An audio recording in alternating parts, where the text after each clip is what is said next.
Hi Cherie, this is the recording I'm sending you that you asked me to put together. I'm actually kind of going by the email that I sent you so that we can go step by step. This Christian Garcia is the student that is in question right now at Desert Hills High School. Let's look at his progress report real quick, and you can see that he has a lot of classes, and he is currently working on some, but he has a total of 14 classes on his account, which is way more than we typically allow students to have for content recovery.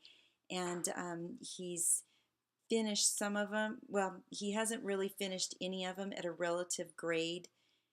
And you can see the relative grade right here. You can see the amount that's what's complete and his overall grade. So the relative grade is right here. If he was to stop this today and he was in a traditional classroom and he was going to school and he stopped coming, or he was sick and the teacher gave him zeros for all these assignments, then this would be his grade as of today, because he wasn't attending anymore. And I think there might be one down here that we do have a relative grade of 60% or higher. There's 58, 56, 51. So I don't see any finished at a relative grade of 60% or higher. We can see that he's completed 65% of this course, and his grade at that point was a 73, but that's still, he did not do enough work in order for us to be able to give him credit. Let's look at this student, and you can see the difference. This student has completed 79% of the course. The overall grade is 72, and his relative grade is barely 60%.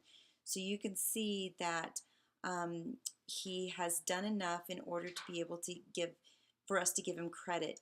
Now, typically what this scale looks like is the higher your grade, the less you have to do. So it really does push the kids to try and get better scores.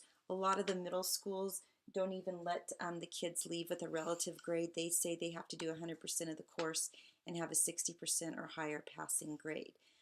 This down here, you can see you've got a 100% here. You did 100%. The overall grade is 73, and so you can see that the relative grade now matches the overall grade because it's the exact same. There's no zeros calculated in. So you can see that's what we're looking at when we are looking for the relative grade. We look over at another student real quick, and this is Anthony, and I had him in summer school, and he took some classes last year too. This class looks like it hasn't been deactivated, but this is one he took last year, and he did have a relative grade of 72%, so it was 60% or higher. He'd completed 82%, and his overall grade was 77. If we scroll down here, he has this U.S. government Q1, and he's completed 63% of the course, which is more than 60%, which is what Desert Hills is wanting them to do. His overall grade was a 90, but his relative grade was only a 52. Therefore, Utah Online cannot grant credit for that course. If you go over here to his Power School, you can see that Desert Hills has put it on his transcript, and that should be a no.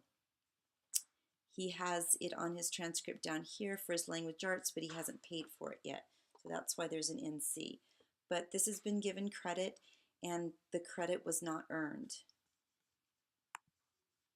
So in this email, I've just put in here our guidelines for giving credit, the grading guidelines for principals, and schools can establish their own grading criteria, and then the reason why we have to be able to share these Google Docs so that we can complete these courses, because we audit all the courses before we complete them and make sure that they have a relative grade of 60% or higher so that we can give credit, and the credit has integrity. So if you have any questions, give me a call. I will be at Desert Hills tomorrow in the morning, working with the mentor. So just maybe call me if you want me to come in, or or you want me to stay out of it. Doesn't matter to me. Thanks so much, Cherie. Talk to you later. Bye.